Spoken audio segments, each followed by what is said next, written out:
Welcome everybody to TruExact Show. I'm here with Eric, Dan, who decided to dress up for this event, and Brian here. And our special guest today is television writer from The Simpsons, showrunner from The Simpsons, Emmy Award winner, producer, future. We'll get into everything you've done on TV. I can't even name all your accolades, but more importantly for me, just a television writer of Simpsons. Bill Oakleys, how are you doing today, man?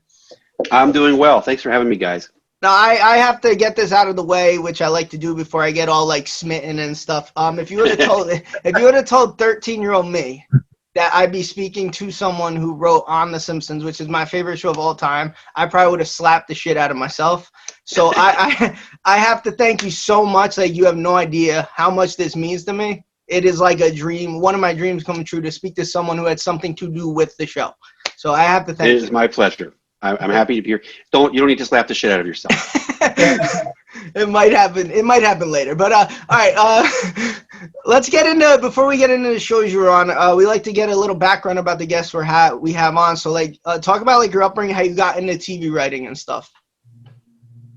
You know, I always wanted to be a cartoonist because I grew up out in the country, and I spent a lot of time reading Mad Magazine because my brother, when he went to college, left hundreds of issues of Mad Magazine. So that was kind of like how I learned to read. And I started out as a cartoonist. Basically, like, I was a cartoonist I drew cartoons for the high school paper and stuff like that. And then when I met Josh Weinstein, who was my partner on The Simpsons, as you know, in high school, we decided to start our own humor magazine, which was a pretty big deal because high schools don't usually have magazines like that. And it was like a college level high school humor magazine. And I drew it and kind of edited it, and he wrote most of the material. And then when I went to college, and I worked on the Harvard Lampoon, and it was clear that I was still a good cartoonist, but like with so many better artists, I kind of just transitioned into writing. And since a lot of the people that I knew, that was kind of like the thing, is like, what are you going to do when you graduate? You're going to go to law school if you can afford it, or are you going to go into business or Wall Street or TV writing? And it seemed like it was worth a shot. And Josh and I, because a lot of people had gone on, mainly to write for David Letterman back when that was the thing to do, or Saturday Night Live, we decided to give it a shot. And we had a rough time because it took us about 4 years of complete crappy unemployment. And we were just about to give up until we finally wrote a script that people liked. And it eventually got us an assignment to write on The Simpsons, and I think you know the rest. Yeah.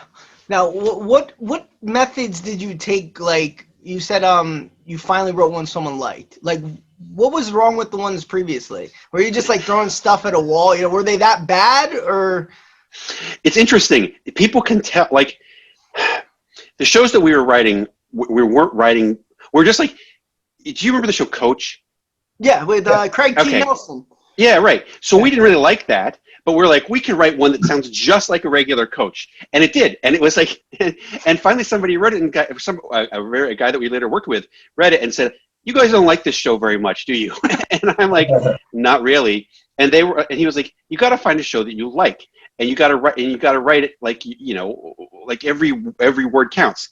And we were like, we actually didn't like that many sitcoms at that point, but then Seinfeld came on, and it was called the Seinfeld Chronicles back then. It was the first 4 episodes, and I think they did the Chinese restaurant, maybe something like that. And we're like, now this is a show that we love.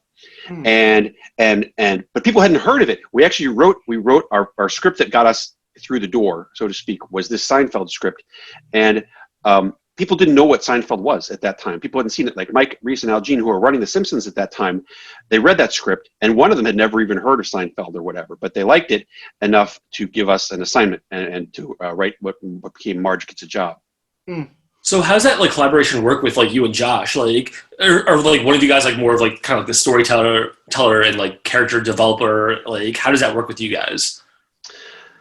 You know, it's evolved over the years. It used to be that we would literally just sit right next to each other at the computer and just talk it through, like scene by scene, line by line, and that became laborious after a while. And we decided, like, how about we split it up, and you write a rough draft of the first half, and I write a rough draft of the second half, and then we swap, and I rewrite yours, and you rewrite yours, and that's what we've been doing for the past since. We've been doing that for about 15 years on the stuff that we work for together.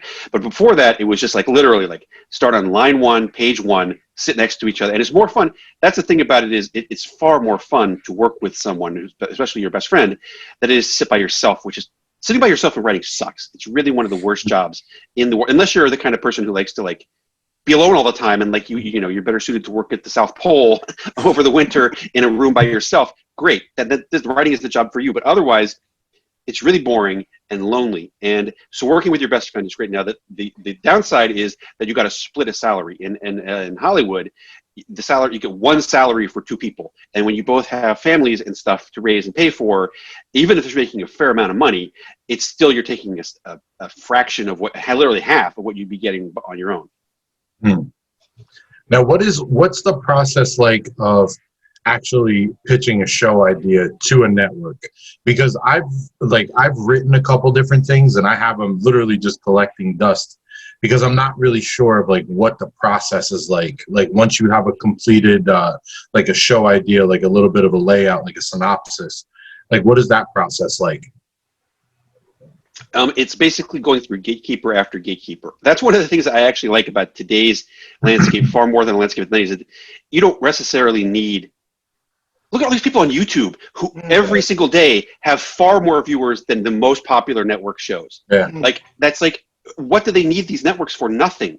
They're like, why would you want to be on NBC and get 3 million viewers when you can have 7 million viewers on YouTube and get 100% of the money and have all the creative control?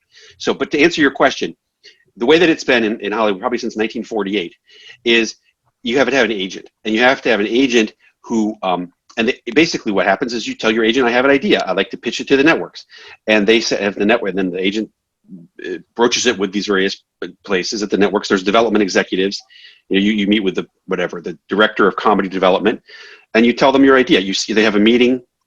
It's always usually often very tense and awkward. You have a meeting. You say, okay, here's my idea. It's about 4 guys who live in a house, and the house is haunted. And so you just sit there and you tell them about it like that. And then they say, and they ask you questions about it. Takes about 20 or 30 minutes. They ask you questions about it. And then they usually say, okay, well, let us talk about it. Let us think about it. We'll get back to you. And 90% of the time, you never hear from them again. They don't get back to you.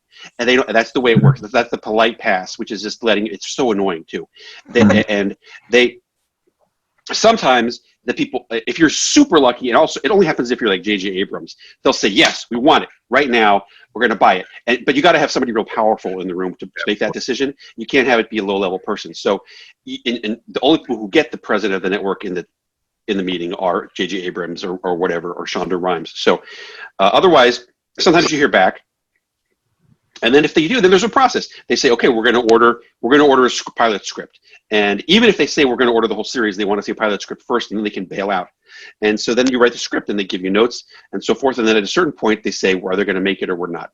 Mm-hmm. And every one of these processes is hard. It's really like anybody who gets a show on the air deserves kudos just for achieving that, because there's so many hoops you got to jump through just to get to that stage. Even if the show totally sucks, you got to imagine that they jump through 99 hoops to get there, and it might not even be their fault that the show sucks. It might be that the star doesn't want to do it the way that it was written, or the network has given so many notes that they've screwed it all up. Anyway, that's the development process in a nutshell. The one thing that you bring up a lot too is that you always thought that the show was going to be canceled, but you never delved into why you thought that. Was that just part of your writing process of this is going to influence me just to write whatever the hell I want to, or did you legitimately think that The Simpsons was going to get canceled when you were on there? Yeah, because the show was okay. TV shows didn't go more than 9 or 10 seasons. If you think, you guys are probably all too young to know this, but it was insanely rare for any TV show. What did Cheers? What Cheers was the most popular show of all time, went for 10 seasons. Was Gunsmoke?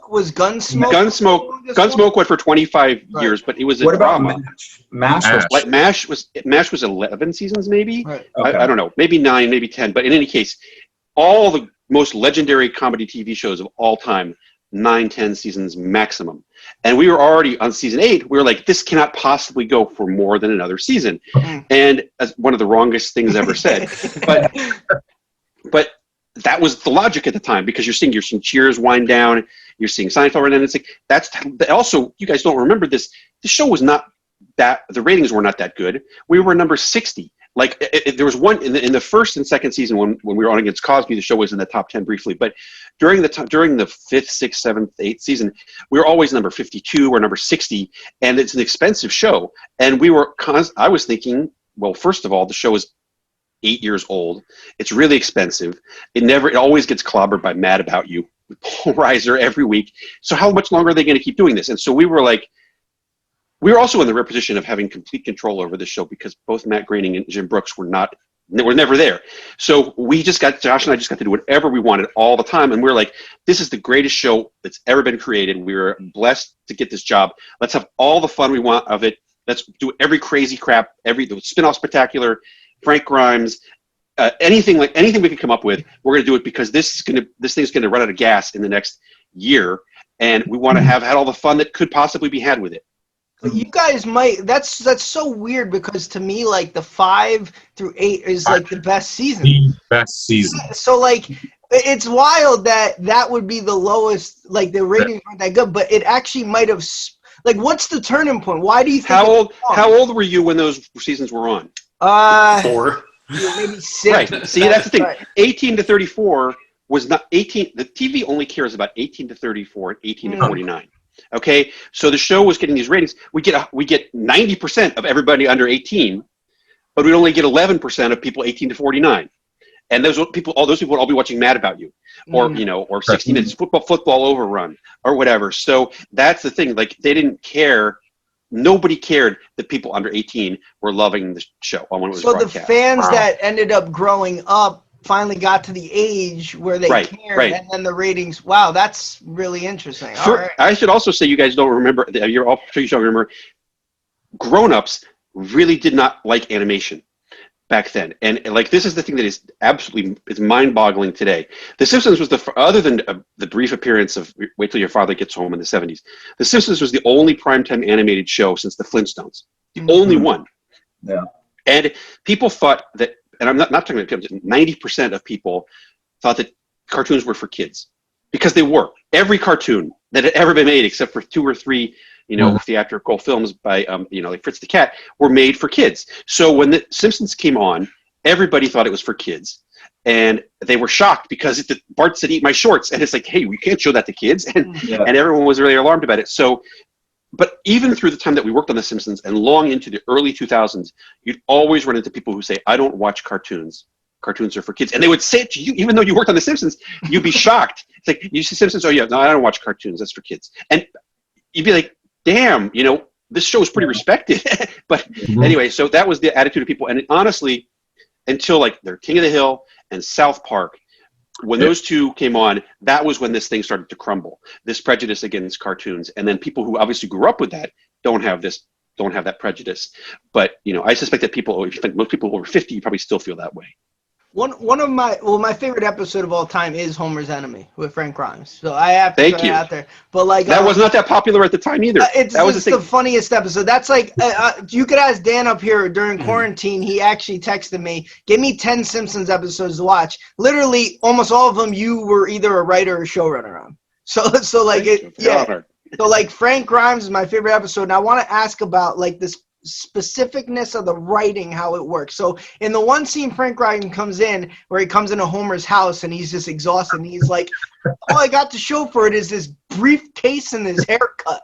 2 of the most unique things to write in, but they work. So like, how many things do you throw out there before you decide on briefcase and haircut? Because if you would have just said these shoes and these glasses, it's not as funny. But like, they're so specific with briefcase and haircut, and then you live on top of a bowling alley below another bowling alley. Like, how does it work like that? That's I'm not sure, but I'd be willing to bet money that that's just Swartzwelder. I bet that was all in his first draft. That was not pitched out. Like, I remember the way that that episode worked was, it was my idea. Actually, I'll take some credit here. It was my idea to have Homer have an enemy. It's like, because we're often just going through like, what's regular stuff that regular shows do? Well, Smithers, like that was what Homer the Smithers was one like that. We were like, I can't believe we didn't already do this idea where Homer replaces Smithers. She was very obvious. And they were like, what's another thing that regular, comic strips, movies do? Well, someone has an enemy. What's the enemy like? The enemy is different than him. It has a different outlook. Okay, and that was my contribution to that.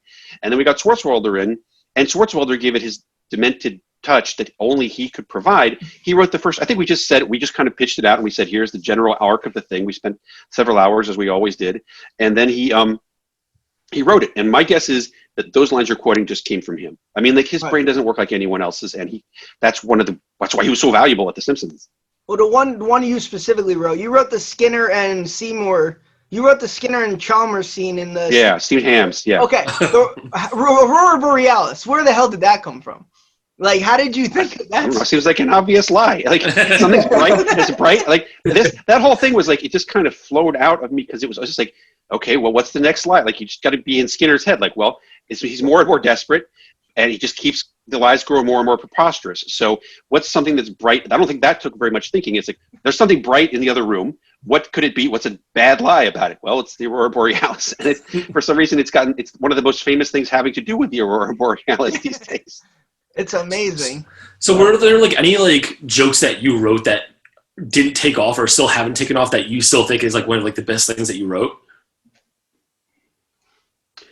You know, a lot of them have come over time. A lot of them have finally gotten their due. Like, you guys, just to reiterate, most of this stuff was not that popular until the past 10 years.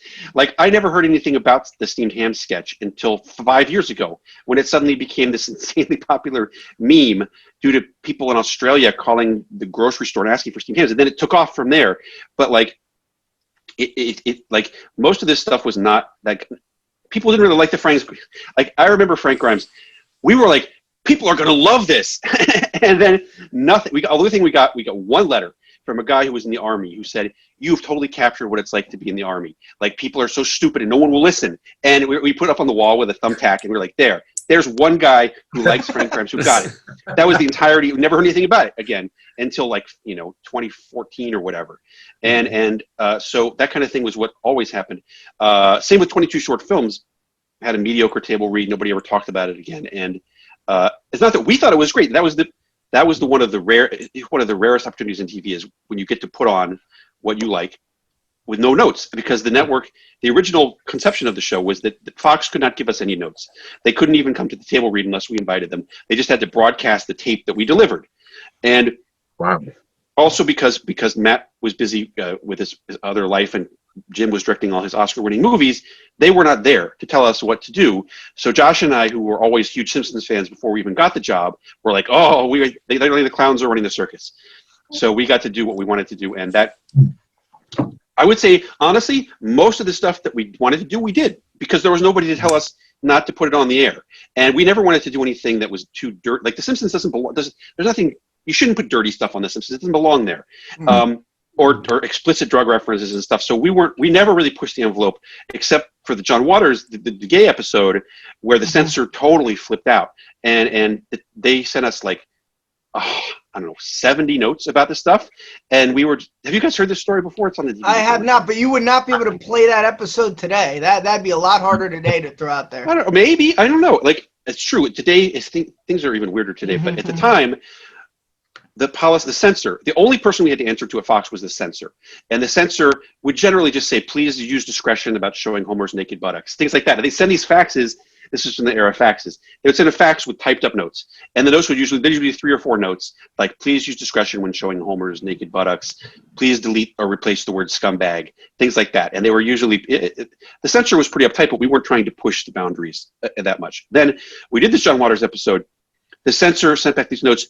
And the general policy, by the way, was we would just ignore every note. We would never address any note because the thing is that there's so many rewrites and it takes 10 months. A lot of the stuff that they complained about would be gone by the time that it came back. So we just ignored every note. And then if it came back, if it came down to the wire and we still were animating in color, then maybe we would address it. So for Homer's phobia, it wasn't just 1 or 2 lines. They sent back 2 solid pages of typewritten notes, and there must have been 30 notes. Every single thing that had to do with gay, homosexuality, whatever, had to be removed. And then at the bottom it said, like, the entire premise and substance of this episode are not suitable for broadcast, et cetera, et cetera. And so we were just like, wow. But we didn't know what to do. We were just like, okay, well, we'll just do the same thing we always do, which is ignore every single note. And then we ignored it. 9 months later, the episode is animated, comes back from Korea in color. There's been a new president of Fox, and the censor has been fired and replaced. And so the new censor gets the final cut of the episode. 1 note comes back, and it just says, acceptable for broadcast. And that was it. So it was great. It's almost like they weren't listening, though, because, like, if you watch that full episode, it's kind of like a lesson learned at the end. Like Yeah. he kind of like, you know what I'm saying? Homer comes into his own. Like, all right, I need to accept gay people. Like they're good people, you know. Right. Well, people, that kind of thing wasn't really addressed on television that much in the '90s. It was pretty. I think it was addressed a little bit on shows, drama shows, like 30 something and places like that. But they were not. It certainly wasn't addressed on cartoons. With an audience of so many kids, I guess. I don't know. That Fox was nervous about it, but then, like I said, something happened in those 9 months that involved getting those people being replaced, and maybe America got more progressive in those 9 months. Anyway.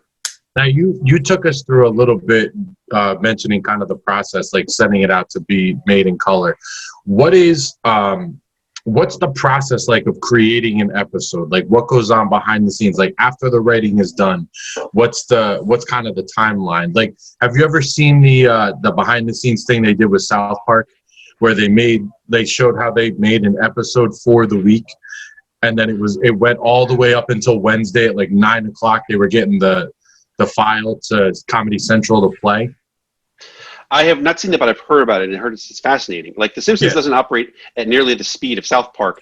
Like, it takes 10 months from the episode. So once the writing is done, it goes to, at the time it was Film Roman, which is the animation company. So the first step outside of the script is the script is being recorded. And you got Dan Castellaneta, Hank Azaria, you got the whole actors. You record the script. The editor makes up an audio track, which is the audio of the script. It goes to Film Roman. It goes to the animators.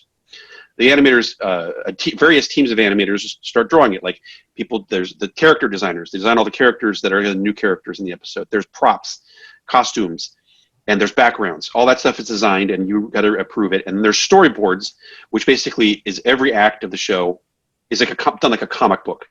You get like 100 pages for each act, every shot, and you go over that stuff with them. Then, once all that's approved, if any changes, do all that stuff. Then comes the animatic, which is basically like a storyboard put on film. So it's a black and white pencil version of the show with the audio that you've already put in. And then they bring it over, and all the writers watch it, and we give notes, we adjust it, we do the rewrites necessary.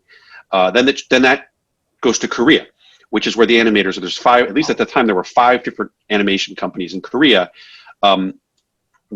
which did it in color. They draw everything. They draw everything in color. It takes them about 5 or 6 months, and then when it comes back, that comes back from Korea. The whole show's in color with the audio and stuff, and then you edit it down. You do whatever changes, any small changes you can do at that point. Changes are very expensive at that point, so you generally don't make too many. Then you sit with the composer, with Alf Clausen at the time, and say, we go through every scene and say, now this music, I want some sad music here. I want some, upbeat music here, kind of corny music here, whatever. And he does the music. He composes that. He's an orchestra that he works with. And then you sit with the sound effects guy, which at the time was Travis Powers, saying every sound effect here, we want a creaky door. Here we want this. We want squeaky shoes. We want a lot of stuff falling out of the closet, that kind of thing. And Travis makes up a sound thing. And then the final thing is this thing called the mix, where everybody involved in the post-production comes, including the sound effects guys and the music guys, and they project. It's on like a theater type setting.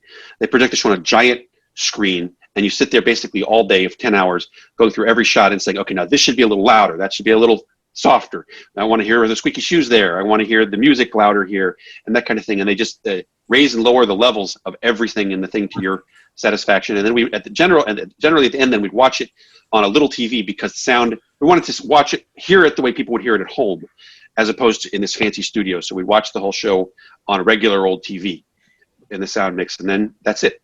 Now, after watching it like that so many times, how do you stop yourself from rethinking any of the jokes or any of the lines? I guess because we're a combination of confident and lazy, and that we're like we wouldn't have put the joke in there. Like, we wouldn't have put the joke in there if we didn't like it in the first place. Yeah. So you just got to remember that. Like, the thing is, you can tell over time you did, like, different showrunners have rewritten different amounts. Like, sometimes there'd be episodes where you'd rewrite the whole thing, but I think it's over time you just get a sense for what's working and what's not. Like, if you watch the animatic, and nobody's laughing at this important scene, this funny scene, something is wrong.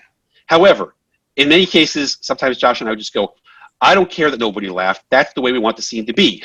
And then we would just force it through. So that happens too.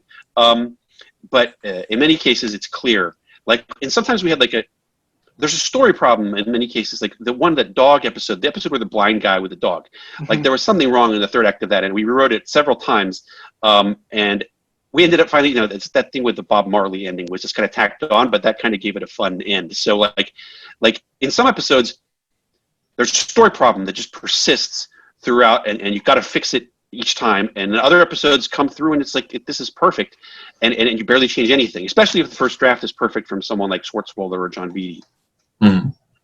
Just to touch on that episode, is that the Laddie episode? The Canine Mutiny? The part where Milhouse says the bowl, the why did I have the bowl bar? Why did I have the bowl? Phenomenal part. Absolutely phenomenal. That's it. Yeah, see, the memorable parts of that story, of that episode, are not the ones that involve the story. They're the jokes that we threw in at the last minute to make make it a better episode. Yeah, Eric, do you want to hop in? Yeah. Sorry. Have you ever had an idea for a show or even made a pilot that you knew that this was one of the best shows that could be out there, or you Yes. and it just didn't go anywhere? Like what? Yes, all the time. Yeah. I've done it 15 times. Yeah. And Like- that's just painful, I assume. Yeah, that's the nature of development. Like, the thing is that, like, it's, as I said, it's extremely hard to get a show on the air. And the shows that we've done Josh and I have done a wide variety of shows that are kind of, some are more mainstream than others. Our tastes tend to be not mainstream, and we have done, like, because that's most of what we do until Disenchantment came along, and that Josh has been at Disenchantment for 3 years. I was on it for 2 years. Most of what we do is development. We either consult on other people's things, or we try to get our own things going. And that's why, like, unless the thing goes, you never hear it. The public never hears about it. So we've done a number of pilots that we think are great, that got ordered, and then the place didn't make it. And usually the problem is that it's not mainstream enough, which is annoying as hell. Is there one like specific one that like comes to mind that like? Yes, the best thing we ever wrote, and this is not me. Nobody would watch this, I guess. That's what we did this thing for HBO. There was basically like a funny version of Mad Men. It took place in 1966 at the Rand Corporation in Santa Monica, where the guys were plotting World War III and the Vietnam War. And it was kind of like if you've seen the movie Dr. Strangelove, it was very much like that, except infused with 60s California stuff. And that HBO bought it. And they actually admitted that they loved the script, but they just didn't want to. It wasn't going to be popular. Like, this is when they were doing Sex in the City and stuff like that. And it's like, this show is too niche. It's only going to appeal to like history nerds and stuff. Not like Sex in the City, where everyone's you can make cocktails to go along with it and this or that. Like this. So that's the kind of thing that we've done. We also did a show. Okay, go ahead. We also did a show for CBS that was a drama. We written a couple dramas. There was a dramedy. And it was called 22 Birthdays, and it was about the parents at a fancy LA private school, and every week they'd get together at a birthday party for one of the kids, and it was a soap opera. It was like Dallas or some sort of soap opera, because the parents hated each other, and many of them were super rich assholes, and that actually got ordered. CBS actually ordered it. It's in CBS because we're so not CBS, but it was exciting. But then basically what happened finally was it became clear the show was going to be so expensive, and it was never going to be that popular on CBS, because that's where, they put on most bread and butter kind of like cop shows, that it just gradually fell apart. That's another thing that we did like that. So part of the thing that is annoying is that there are only a certain number of outlets, and they each have a certain type of thing they want. Now, that's very different today in the streaming places. There's more streaming places, and they're doing so much crap. But like, this is where I get back to this thing. Like, is it really better to have a show on Netflix that people see for 5 minutes than it is to have a show on YouTube? Like, Netflix, anytime Netflix has a show, every week Netflix introduces 50 shows, and you hear about, if you're lucky, you get, you maybe hear about it you get 2 minutes of publicity before the next one comes on.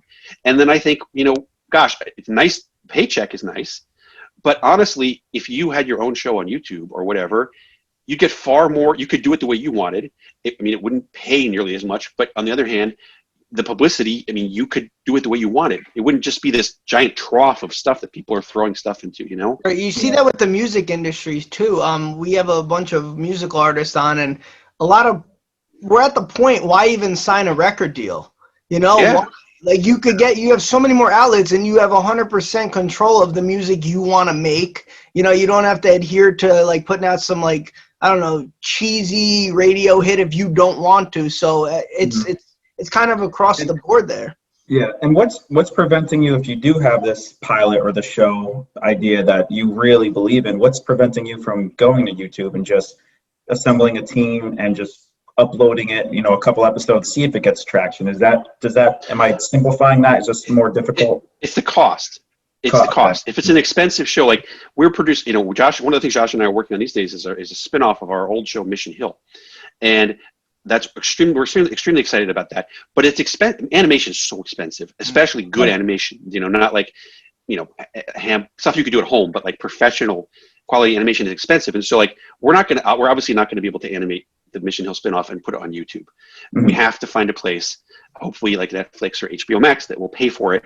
And for them, it has to be worth it. Will they get enough viewers and will they get enough traction?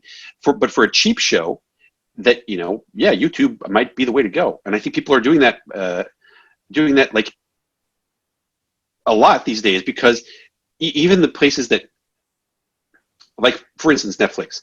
If you had a regular, like Netflix, normally part of the excitement about getting into business with a network is that they're going to promote the crap out of your show. Like there's going to be billboards, there's going to be publicity, there's going to be magazine articles, interviews, the stars are going to go on late on Tonight Show and that kind of thing. And that does happen, but it only happens with a tiny fraction of those things. And and so like, if you had a show, for instance, if you had like some sort of, comedy show on Netflix, how much publicity would you possibly get? And that's the thing, because there's so much, they have 150 shows to promote a year. Like I think that's the trade-off. We're at the cusp of something happening with that, I think. It's almost like, from what you're saying, from what I'm gathering, if you have a chance to sign a deal with Netflix or an independent advertising company, if you're the only show on that one company, they're gonna pump money into you only because you're like kind of like Jerry Maguire with Rod Tidwell. That was his only right. That was his only agent. Yeah. But Netflix has incredible reach too. So, but it's like I guess you'd say there's trade-offs, and there's different types of shows. Like there's some shows that are obviously Netflix is the best place to go, and there's some shows where it's not. And I think the thing is, there's so much more TV than there was. So much TV video. There's a trillion times more than there was in 1996. It's people. Part of it is getting people to notice your thing. Yeah, and that's like why Jim Jaffican, his stand-up moved to Amazon Prime, because he said Netflix is coming out with stand-up specials every other week, so yours just kind of is lost in the noise. The thing about him is also that he's already built his own brand. He doesn't even need them. Like people know who Jim Gaffigan is, and like he's got books, he's got a tour, he's got a brand. Like he's the perfect example of someone who has done this, in my opinion, the right way, where he's built his own brand, and the outlet is not important. So as a writer, what do you enjoy more? Is it more of like the cartoon stuff or more of like the live stuff? Because you were part of writing in Portlandia too for Brunch Village, which is one of my like all-time favorites. Like what do you find more creative like for your style of writing? I like animation better because I'm a control freak, and I like to have every single thing be exactly the way I want it, which is the way it works in animation, because I direct the actors, I tell the director how I want the shot set up. I can, and just like as described in the process, the showrunner in an animated show is the director and writer of a movie combined, and so you control everything, and that's the way I like it. On Portlandia, which was a very fun experience, it's not like that at all, because they make up the show. Like we'd work on the scripts. Me and Fred and Carrie and John Carson would work on the scripts, and then they would go out there and not even look at the scripts and just improvise all day about the topic. And that's like, it was fun because it was a fun experience, and those people, they're brilliant at improvising. But then the editors would just kind of piece together what they had made up on the set, and the scripts were not important. So although it was like a fun summer camp experience for me, it's not the way that I like to work. I mean, I liked the experience, but it wouldn't be the kind of show I would do. Do you get like a bunch, because you live in Portland and stuff too, do people come up to you and be like, you're trashing us, like why are you like writing on that? They did that a few years ago, but like people don't mention it. Portland is a very passive aggressive city, so they simply wouldn't mention it. But at the time, I think people liked it. People actually kind of liked it the first year the show was on. That was the whole year of the put a bird on it and that kind of thing. And then everyone turned on it real fast. And so I didn't go around telling people that I worked in Portlandia. I just imagine it being like Ron Burgundy, like, damn you, Ron Burgundy, you talk trash about our city, like, get out of here. I didn't go around talking about it. Well, one of the things I think is the best about the Simpsons, to backtrack on it, is the character development. I think what separates the Simpsons from, let's say, a South Park, which I love South Park, but I feel like sometimes, this is me personally, if the episode doesn't necessarily revolve around Cartman, I find myself tuning out a bit. With the Simpsons, you could have an episode about Marge, Lisa, Lenny, Carl, Mo, and it doesn't matter. It is equally as funny. So what to you is the difference between that, and who was your favorite character to write about if you were basing an episode on? I think part of what you're describing is the character development. The Simpsons has had the benefit of being on for 30 years. So the characters, like, you couldn't have done an episode about Mo in the first season. You know, like, the characters over time, we've come to know more about Lenny and Carl and all these other peripheral characters. And so now there's a giant arsenal of characters that can sustain episodes. Whereas in the early days, you really had to focus it on the family. And I think that, the first episodes probably that were not about the family, people were nervous about doing them, and like Flaming Moe's or whatever. But even then, Homer's the majority of the story. Right. So over time, those other characters have gotten in. So I don't know, like South Park, I still can't tell. I don't watch it enough to tell the difference. I can't tell the difference between Stan and the other guy. Who's the other guy that's not Cartman? Kyle. Okay, Stan and Kyle. I can't tell the difference between Stan and Kyle. So that's like, I'm sure that the viewers of that show probably could easily do that and tell you the whole backstory, but I personally can't, because they look too similar. That's part of the thing. So, like, I mean, Matt's one of the things that he always said was that you want to be able to tell the characters from a silhouette on a billboard. And, like, you want them to be like, and that's what we did Mission Hill. We did that same thing because every character had a different color scheme. So, anyway, but that's neither here nor there. So my favorite character to write for is Chalmers and Skinner, which is why I wrote that thing. In 22 short films, we all got to pick our favorite characters to write those things. That's cool. And so I love that. I love those things. I didn't write them. I just love them because they were done before we started working on the show. That thing where Skinner would lie, like, what's that boy say? What's a battle? That's a rat. You know, that kind of thing. Yeah. That's where I think where that started. And then they did a couple more of those. And Josh and I just thought that was the funniest thing ever. So we try to force it into every episode we wrote. And then when we got the chance to do our favorite characters, I was like, I want to do nothing but that. It's going to be an entire segment of Chalmers questioning Skinner's lies, but only questioning them a little bit. Right. No, that's really cool, man. Well, one last thing about your writing, Bart vs. Australia. Me and Brian here, we quote that episode probably more than any episode in our friendship. How did you come up with Chaz Wazers? We had this book. Oh, you know what? I'll tell you what happened with the episode was we were like, coming up with episodes is not easy, especially, I mean, it's much harder now, I imagine, but even in the 8th season, we're like, this has already been done. We've done it. One of the things that people would do is the episode had titles like Bart versus Thanksgiving, or, Lisa versus something. So you'd always, one way you could do is have a slot machine in your head going Bart versus whatever. We're like, what's something really huge? Well, a whole continent. Bart's against whole continent. He could be versus Australia. There's a continent. Hey, that makes sense. And then that's literally how we came up with that idea, as we were doing like a slot machine type thing and going Bart versus blank. And then we're like, something huge. Australia's a continent. And then we crafted a story to meet that title. And we had this book. All we had was one book about Australia that was a tourist guide. And it was filled with a lot of the crazy wildlife and a lot of the crazy expressions that they have in Australia. And I think we just got kind of silly, and we started making up fake expressions like Chuzzwuzzers, and that's what happened. I never thought I'd get an answer from that. I thank you so much. And the Malongagulachuk, there's another one. Malongagulachuk is another one that we made up that we're just piecing together Australian phrases from our guidebook. And the knifey spoony thing, that scene. That was in the room. That was when everyone was silly in the room, and we did not make that part up. I think it was originally something far more serious. Because it was based on that "you call that a knife" line from Crocodile Dundee. Yeah. And that was like, our script actually was a little less silly than it. We didn't have the booting, we didn't have the knifey spoony. It was a little more realistic. And then in the room, I think we were lucky that they made it a little more silly across the board, because I think it worked. It's awesome, man. Now, let me ask this, because we're talking about like episode structure. When you were writing episodes, were you using any kind of template to come up with how the story would be structured? Because you said, like, okay, there's an act 1, there's an act 2, and there's an act 3. Are you using something like, I'm sure you're familiar with the hero's journey, like the story wheel? Yeah, we were using we were basing it on the earlier episodes, which in many cases had we didn't use it all the time, but the episodes, and it's honestly just screenplay structure, which is, if you have the Bible of screenwriting is this book by Sid Field called Screenplay, which talks about the 3-act structure, and it has a little bit of the hero's journey, but it basically is just the way that all 95% of movies are made, and many TV shows, were the way that the conflict rises and then stuff happens and then there's a crisis in the thread. So we kind of internalize that, and many Simpsons episodes have that structure.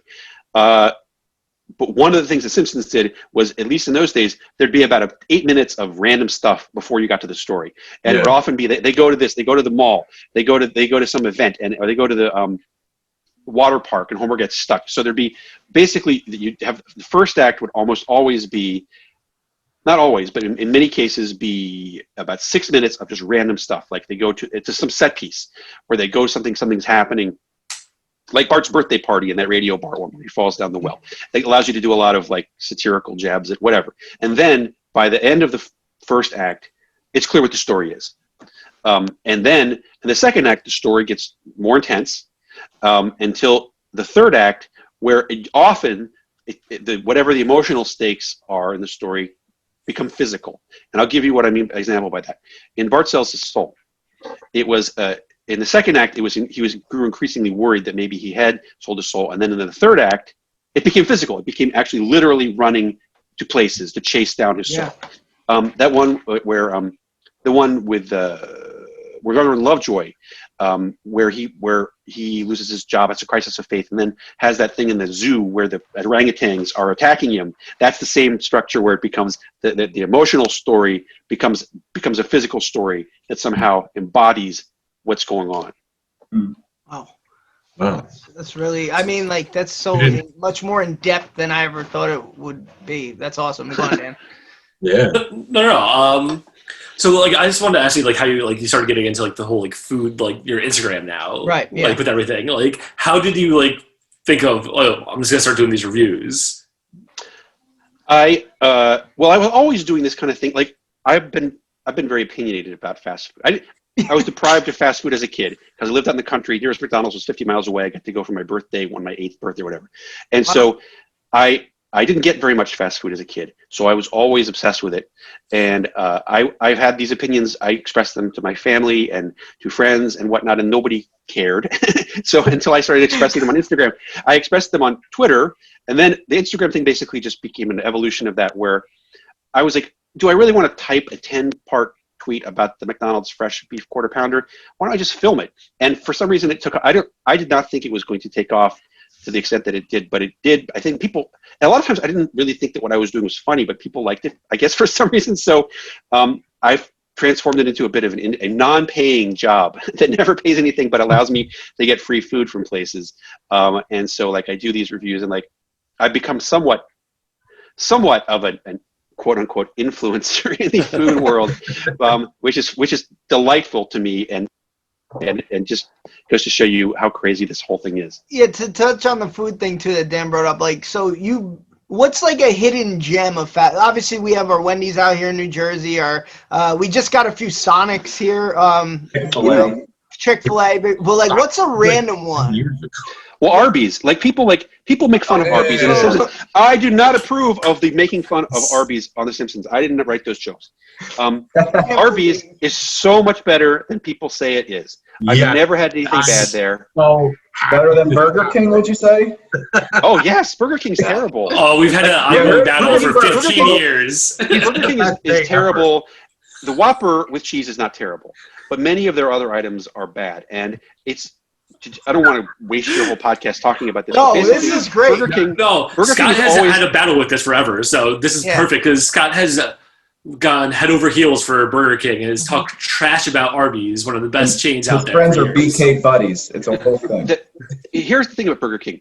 they don't care about the quality of the food. They just want people on Twitter to be marveling at whatever their new thing is. Yep. And so every 2 months they come up with some new crazy thing that's like the Halloween Whopper or whatever, and then they get a lot of press for it, and it's not very good, and they move on to the next thing. They haven't improved the menu. Like McDonald's has done a lot to overhaul its menu in the past 4 years, whereas Burger King does not, and just relies on the same old things. And I think this, I'm not the only person who thinks this, but the Whopper is still good. Whopper cheese I still really like. Yeah. The rest of this stuff I don't like that much. But anyway, the one thing that I as I said, I never ate at Arby's barely at all for the first 45 years of my life. But now I like it a lot, and I would go seek it out. And I think that they have a number of really good things on the menu. I've never been disappointed there. What else? Yes, Sonic has a number of good things, but none of them, I don't think Sonic has a lot of real B+ items across the board. Like tons of B+, very few A's. That's how I feel about Wendy's. I feel like Wendy's is very, like, there's nothing I seek at Wendy's, but it's just all of it's very money. Like, you go to Wendy's. This is good. All across the board. What about In-N-Out? What about In-N-Out? You have one in Medford over there, right? Yeah, we did. Well, thank you for noticing our remote. Here's the thing, Oregon has, to do this, I really live in the worst possible state for this because first of all, Oregon, when they have those things like here, all 50 states, what the most popular and least popular food is, Oregon hates fast food. It's always fast food. It's all about natural farm to table Portlandia type food here. Yeah. So we don't have any of these things like Whataburger, Culver's, Brahms, In-N-Out. Now we have 2 In-N-Outs. Here's the thing about In-N-Out. It's not that great. It's good. It's extremely good for a drive-through burger, and that's why California, it's legendary in California. And yes, up until about 1999, it was the best fast food burger. But everything else has gone up. In-N-Out has stayed exactly the same, which is, God bless it, it stayed exactly the same since 1948. And it's terrific, and they do that one thing perfectly. However, it is not as great as their reputation, and it's not worth waiting in this line. Every one of these ones in Oregon has a 45-minute line, and I'm like, forget that. Never mind. Bill, to say Eric up here, he moved out to Oregon for like a few years. That's why he knows about out there. I was there 2015 to 2018. I saw, I know. How long have you been there? 12 years.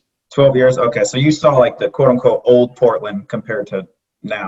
I saw a little bit of the old Portland in 2009, but it was already on the road to changing. The Portlandia era is when it became a thing, Yeah. But, we have out here in New Jersey, Chick-fil-A has about a 45-minute wait, and I think that's worth it. No, that's all. I think only the regular standard chicken sandwich is conceivably worth that kind of wait. Okay. And even that, like Popeye, I'd rather have the Popeye sandwich. Honestly, do you have Popeyes there? Yeah. Popeye sandwich, I like it better. I think they're so close. Like the Chick-fil-A classic sandwich is marvelous, but the Popeyes chicken sandwich is just a teeny bit more marvelous. And there's never a line at Popeyes. Now, have you ever had like East Coast regional type of fast food? Not since I lived there in the 80s.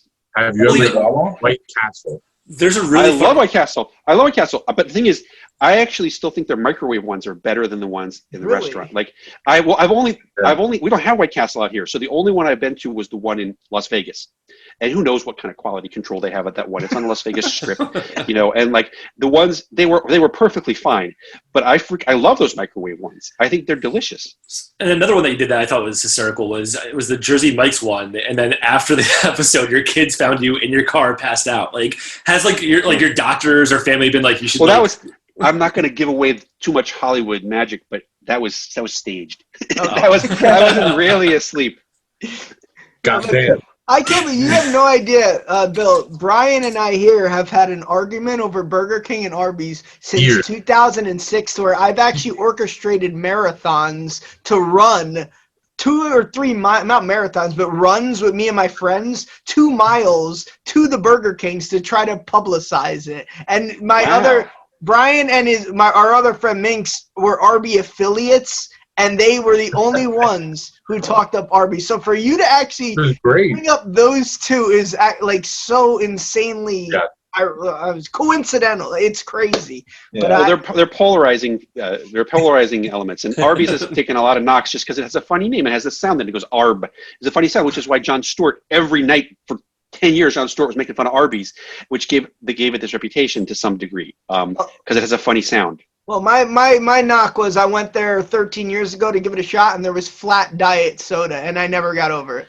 Well, It's true. It can happen. So do you plan on actually like going to like Universal and stuff and actually trying like the Krusty Burger over there? I did have well, I'm going to be mad let me tell you this. I'm going to be mad if they start selling a steamed ham sandwich there and they don't invite me, because they never give me any credit. I never get invited to any of that crap. So if they start selling steamed hams at one of those places, which I bet they will, I'm going to be mad. But no, I haven't had the Krusty Burger. I had the Cletus's Chicken Shack thing, which is like the honey maple chicken thing. It was good. Now, being a writer of the show, obviously, like, you know, you could kind of go places and walk around and see, like, if you went to the Simpsons place in Universal, and people, do you get recognized like that, or you could kind of like walk around and hear people talk about it, and like it's kind of surreal to see, you know, without being like rushed upon? I never got recognized anywhere until I started doing these fast food things, because people don't know what I look like. Mm-hmm. Now I get recognized all the time in places like, certainly in Portland, but like I get recognized in the LA airport. I get recognized in downtown LA. I get recognized in various places. So people, I mean, maybe, I don't know, 1 out of every million people know what I look like. But honestly, I did walk around Universal Studios in LA, and I didn't have any of those experiences. I like to see things that I worked on become 3D. I love this stuff like upstairs. Have you guys been to the Universal Studios? In Florida, I have. Okay. I went to go in Florida. Wow. The one in LA has in the restaurants, like they have the upstairs is the greatest part, because it's all these the animators, all these photos and stuff that the animators have done, and it's filled with deep cuts from the show, which that was my favorite part, honestly. That's really cool. Bill, I'm beyond thankful. I'm out of questions. We could get to our final segment. I have one more, just Right, for your upcoming steamies. For condiment of the year, I just want to throw in there the Old Bay hot sauce. Definitely. How could I have not gotten Old Bay? I mean, Old Bay. You know, I'm from Maryland, and in fact, I have my Old Bay. I ordered these Maryland COVID masks, and I have this. Have you seen this? Yeah. Wow. I have Old Bay. So yes, Old Bay. Actually, Old Bay is one of those things that like I started kind of grandfathered in. Like I've been eating Old Bay my whole life, and I never think of it as. I only kind of review this in the new stuff. And so like, of course, Old Bay would win. It should be in the Hall of Fame. It shouldn't be competing for the award this year. But yeah, the Old Bay hot sauce is like it only comes out like during the summer for like 1 month, and I stock up on that. I have one right here, and I haven't opened it because I heard it was really good on oysters, and I'm going to wait until I can get to a really nice oyster place after COVID and take it along. Nice. Bill, we want to ask you though the new stuff you got coming out. If you want to promote really quick, you know, stuff you're working on. Yeah, the only thing I have I got a lot of stuff that you never. Like I said, I develop lots of stuff that you never hear of. Most importantly is this Mission Hill spinoff, which I hope Mission Hill. Just for those who are not familiar. Mission Hill was a show that Josh and I did after we left The Simpsons. It had Simpsons. We did it using our Simpsons style writing, and it takes place in a kind of hip urban neighborhood. And there's a teenage boy and his older brother, and they have a lot of adventures. That's summarized. It's hard to summarize, but in any case, it was kind of like it definitely became a cult classic, even though we only worked on it for a year. But Adult Swim ran it for years and years and years. In any case, we're working on a spin-off of the show that is basically just kind of a continuation of it that we are out with now, and hopefully you will be seeing it. Hopefully one of these places will buy it and you will see it within the next year or two. So that's one thing. And then otherwise, you know, just you can follow me on Twitter or Instagram. Both are that Bill Oakley on Twitter, Instagram, and on Instagram basically every day. Every day I have some new food thing, and every week or so I have a new video review, and they're all mildly funny. If you like mildly funny food information, it's not too long. It's 59 seconds, so you might get a blast, get a kick out of it. And then I do my Steamy Awards every year. As Dan mentioned, every year at the end of the year I do this award show, which is broadcast from the front seat of my car in my driveway, where I get various celebrities to read my list of what potato chip flavors were the best flavor I had that year. That kind of thing. Amazing. That is awesome. Bill, we do a final segment here. We do like a gun to your head. It's kind of a would you rather. It's not necessarily like Yankees or Mets. It's kind of, we do wordplay involved since we kind of started as a hip hop podcast. So we each ask 2 questions, right? And all right. Your favorite question at the end, you have to pick a winner. Okay? Okay. All right, so I'll start it off, all right? All right, since you're food guy, I'm going to go a little food on this one. Would you rather, for a year, have unlimited supply of a Frosty from Wendy's, or be friends with Frosty the Snowman? All right, do I wait till you all answer the question? No, at one at a time. It's all you. It's all you. I'd rather be friends with Frosty the Snowman. Yeah. I feel like 1 or 2 Frosties per month or really per year is all I need. And I think that the magic of being friends with Frosty would probably provide a lot more entertainment and fun and probably just give me a much more charmed life than eating 365 Wendy's Frosties would. All right. Last one from me. Would you rather eat only wings for a year, or every email you receive is in the font of Wingdings? I'd rather eat wings for a year. I think I could do that, and it wouldn't be that much of trouble as long as I had enough different types of sauces. You wouldn't want to decipher Wingdings, right? No, that would be too annoying. Everything. All right, Brian, you're up. All right. Okay. Would you rather join the Air Force or have someone force air into you? I think I'd rather join the Air Force. It seems like I could die from having air. I could get embolism or something from having Air Force into me. Joining the Air Force that seems like it might be kind of fun, especially if I could transfer to the Space Force. Would you rather be sponsored by Arm & Hammer or have an arm that's a hammer? Ooh. I'd rather be sponsored by Arm & Hammer. I feel like the sponsorship could somehow. I don't feel I'd put it to much good use. That's funny. All right, Dan, since you have a suit, we'll throw you up last. Yeah, all right, I'll go. Okay, you start a new company and have an opening for your vice president. Who would you rather have, Homer Simpson or O.J. Simpson? God damn it. That's a tough one. Really I guess it depends on what kind of company it is, I don't. That's tough. I don't know. Homer is a good soul. OJ, I don't think he is. Yeah. Allegedly. But I feel like OJ might be far more competent at running the thing, given his experience in pulling off a murder that he got away with. He might be pretty good at that For kind of your thing. sake, you might just want to say Homer. So it doesn't Okay, Homer. You're right, Homer. Yeah. Homer, 100% Homer. Yeah. Would you rather only Burger King forever or your only friend is the Burger King?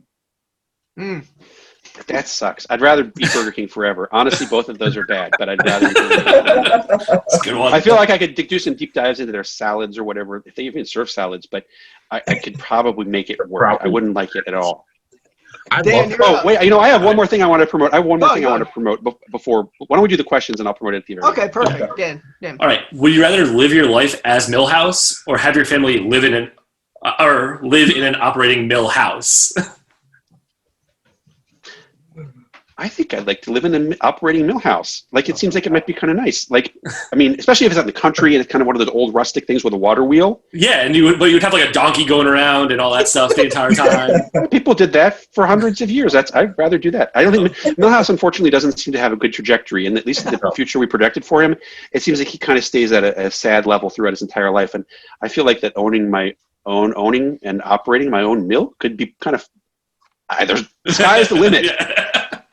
All right, and then would you rather only be able to eat egg rolls for the rest of your life or have to roll an egg every time you had to move? Oh, shit. That's a bad one, too. Sorry. Can I curse on this podcast? Oh, man. That's the torturous one. I guess I'd rather eat egg rolls. All right. But I don't like either of them very much. All right, Bill, your favorite question.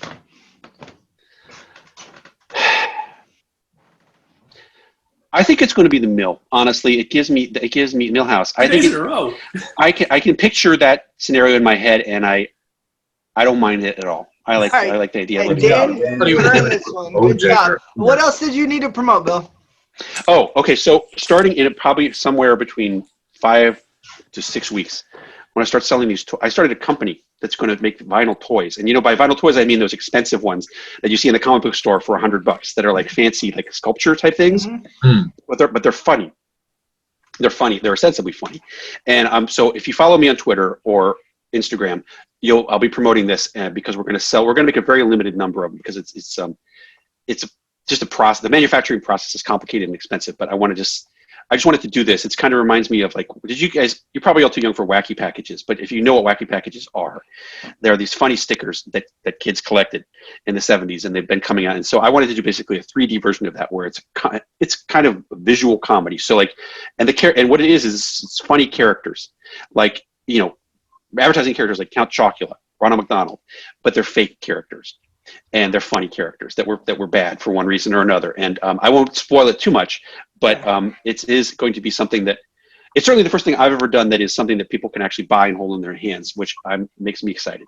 That's really cool. That's that's really cool, man. Sure. Thanks for coming on.